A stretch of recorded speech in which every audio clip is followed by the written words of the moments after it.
Squishies! Welcome back to another vlog. This is The Adventures of Rocky and Bullwinkle, the new Amazon series. Season 1, episodes 3 and 4, Stink of Fear, chapters 3 and 4.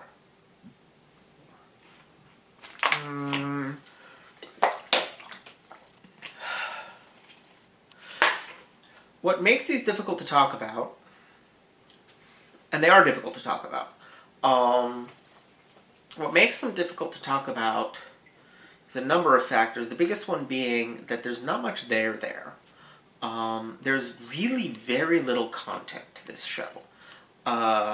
It's, lots of silly jokes, lots of sight gags, lots of puns, just kind of thrown out there to see what sticks. There's not a lot of... There's a lot of energy, not a lot of artistry. It's very frenetic, very silly, but there are other frenetic, silly shows that still manage to have some characterization and story going on. Star vs. the Forces of Evil, Gravity Falls. Those shows manage to keep the characters, maintain characters who are somewhat interesting and storylines and so forth that augmented by a frenetic pace and a lot of silly humor. This show has the frenetic pace and the silly humor, and that's kind of it. The characters are completely one-dimensional. The storylines are, paper thin and just as ridiculous.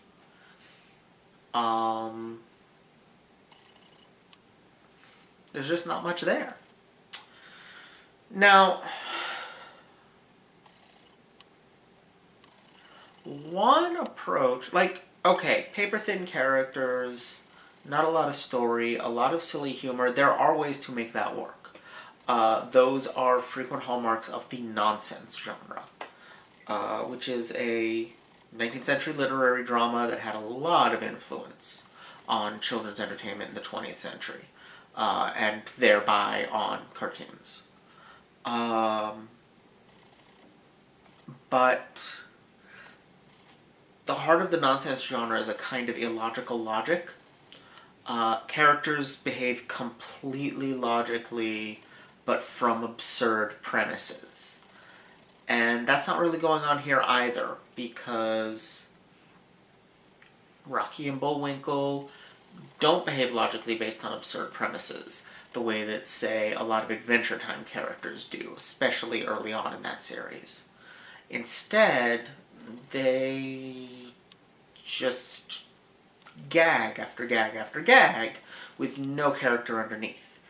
Which might be less of a problem if the gags were funny, but by and large they're not. So far, this is a weak show. And,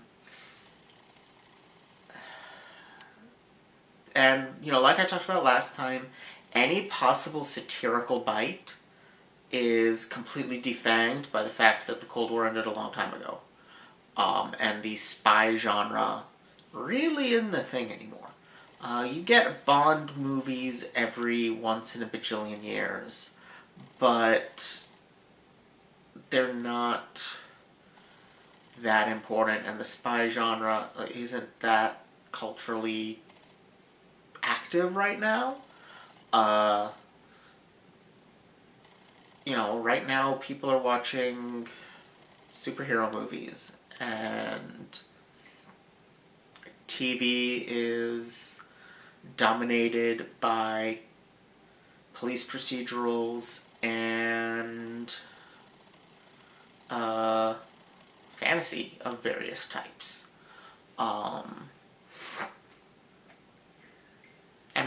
to a lesser extent, political drama. There's not much spy stuff out there right now. Here and there, but it's not the cultural obsession that it was prior to the original Rocky and Bullwinkle coming out.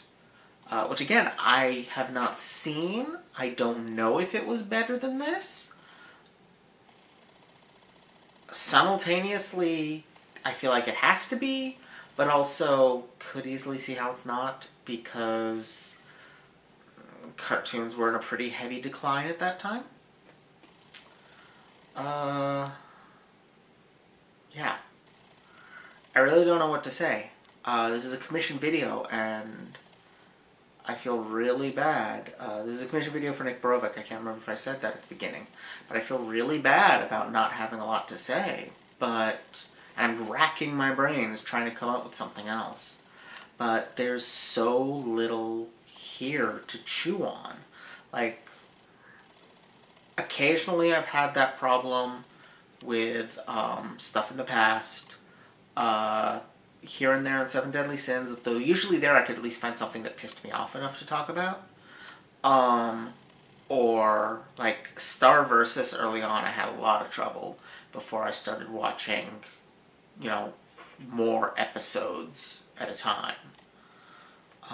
The serialized nature of this really doesn't help either, because there's a lot of running around getting nowhere in this kind of serial.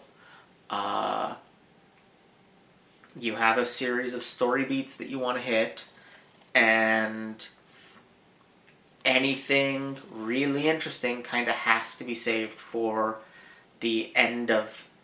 this is actually a slightly unusual serial because it's really 2 11-minute episodes back to back, and then the next episode and the next episode. So